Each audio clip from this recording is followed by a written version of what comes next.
Afrique.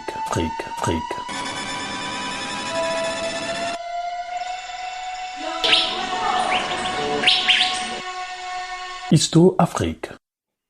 Vous vous doutez de la présence de la Chine en Afrique? Pour Histo-Afrique, c'est un retour bercail sous couvert de la politique économique. Msaka, c'est Sepkekio,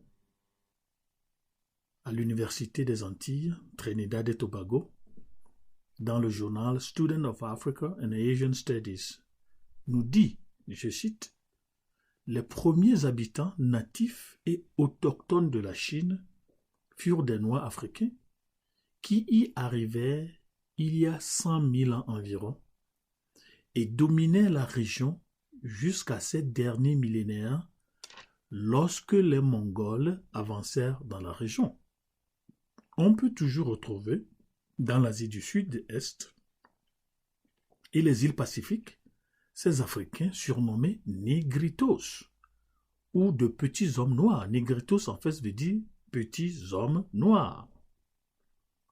Les Agta AGTA des Philippines en sont un exemple. Aussi, l'archéologie médico-légale et autres formes confirment que les deux dernières dynasties chinoises, à savoir les Xia et les Shang, furent majoritairement des Noirs africains avec une australoïde appelée Madras India ou Shama en Trinidad, où ils sont présents en de petits pourcentages.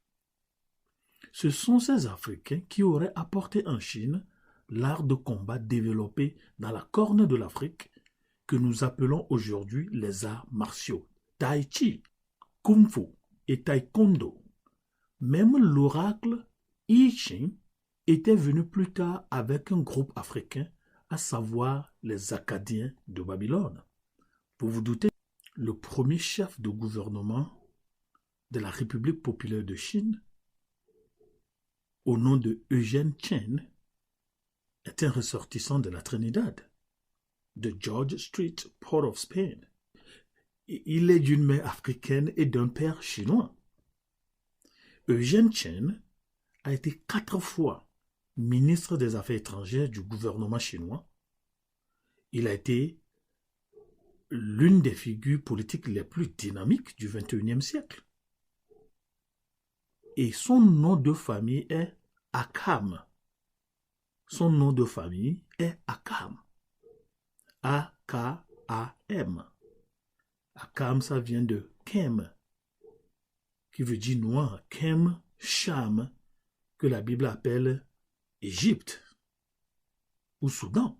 Alors, c'est lorsque les Mongols du XXe siècle vont envahir la Chine, c'est comme ça qu'ils seront exterminés dans la politique de purification culturelle lancée par le président Mao Tse-tung.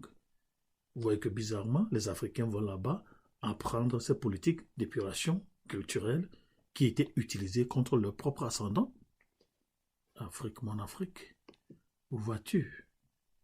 De la présence de la Chine en Afrique, c'est un retour au bercail qui s'est donné un autre nom. Au revoir.